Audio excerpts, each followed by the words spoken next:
வணக்கம். அதாவது இது வந்து நான் சமூக வலைத்தளங்கள் எடுத்த ஒரு பதிவு. இந்த நபர் யாருன்னு தெரியாது. அவர் என்ன சொல்லியிருக்காருன்னா, இந்த நேரத்தில் நம்முடைய மத்திய அமைச்சர் நிர்மலா சீதாராமன் அவர்கள் இந்த அமைச்சரை சந்தித்து இருக்கக்கூடாது, இவரை மீட் பண்ணியிருக்கக்கூடாது அப்படின்றாரு. இதுக்கு பின்னால் என்ன கதை அப்படின்னா, இந்த இடின்னு சொல்லுவாங்களே, என்ஃபோர்ஸ்மெண்ட் டைரக்டரேட், அதாவது அமலாக்கத்துறை சென்ட்ரல் கவர்மெண்ட் வருது இல்லையா, அவங்க வந்து தமிழ்நாட்டில் ஒரு அமைச்சர் மேலே ஊழல் புகார் வைக்கிறாங்க. பணியிட நியமனம், அதாவது காலி இடங்கள், கவர்மெண்ட் வேகன்சியை ஃபில் பண்ணுறதுல ஊழல் நடந்திருக்குன்னு சொல்லி கிட்டத்தட்ட 1020 கோடி ஊழல் நடந்திருக்குன்னு சொல்லி அவங்க ரைடு விட்டு நிறைய டாக்குமெண்ட்டை கைப்பற்றிருக்காங்க.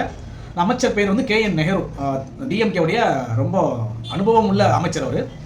அந்த ரைடு நடத்ததுக்கப்புறம் அவர் என்ன சொன்னார்னா, இது வந்து எதிர்கட்சியோட சதி, பிஜேபியோட சதி, டிஎம்கே முடக்குவதற்கு அவர்கள் செய்கிறார்கள் அப்படின்னு சொல்லி ஒரு அறிக்கை வெளியிட்டார். நாங்கள் வந்து இதை வந்து கோர்ட்டில் ஃபேஸ் பண்ணிக்கிறோம் அப்படின்லாம் சொன்னார். வீரவசனம்லாம் பேசினார். ஆனால் இப்போ இந்த பதிவு எதுக்கு வந்திருக்குன்னா, ஒரு 3 நாட்களுக்கு முன்பு KN நெஹ்ருவுடைய மகன் அருண் நெஹ்ரு, அவரும் அமைச்சர் தான் தமிழ்நாட்டில், அவர் போய் நம்மளுடைய ஃபினான்ஸ் மினிஸ்டர் நிர்மலா சீதாராமன் அவர்களை சந்திச்சுட்டு வந்திருக்கார்.